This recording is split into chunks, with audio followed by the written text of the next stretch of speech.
গ্রামের নাম দেশের মহান, এই নাম যে সার্থক তা আবারও প্রমাণ হলো রবিবার। 230টি পরিবারের মধ্যে একটি পরিবার এখনও হিন্দু, বাকিরা মুসলিম। গ্রামের সংখ্যালঘু হিন্দু পরিবারের বিপদে পাশে দাঁড়ালেন সংখ্যাগরিষ্ঠ মুসলিম প্রতিবেশীরা।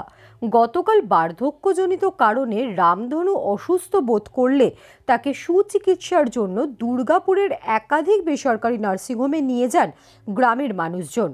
অবশেষে রানীগঞ্জের একটি বেসরকারি নার্সিংহোমে বিকেল 4টে নাগাদ তিনি মারা যান। সহায় সম্বলহীন বৃদ্ধ রামধনু রজকের মৃত্যুর পর সৎকারের দায়িত্ব নিলেন গ্রামবাসীরা। দেহ কাঁধে শ্মশানের পথে পা বাড়ালেন প্রতিবেশী মুসলিম সম্প্রদায়ভুক্ত মানুষজন। হিন্দু রীতি মেনে শুরু হলো সৎকারের কাজ। শুধু পরলৌকিক ক্রিয়াকর্ম নয়, অসুস্থ বৃদ্ধকে চিকিৎসার জন্য হাসপাতালে নিয়ে যাওয়া থেকে সেবা শুশ্রূষা করেছেন এই মুসলিম সম্প্রদায়ভুক্ত পাড়া প্রতিবেশীরাই। জামুরিয়ার শেষ প্রান্তে অজয় নদের তীরের একফালি গ্রামের মানুষজন সাম্প্রদায়িক সম্প্রীতির অনন্য নজির সৃষ্টি করে বুঝিয়ে দিলেন দেশের মহান প্রকৃতই মহান। এখানে রহিমরা কাঁধে তুলে নিলেন রামের দেহ। অন্তর্গত দেশের মহান গ্রামের 230 জন এখানে পরিবার, 230টা পরিবার এখানে বসবাস করেন। তারই মধ্যে একটাই হিন্দু পরিবার এখানে বাস করেন। তিনি বাস করতেন গত প্রায় 40-45 বছর বাস করতেন।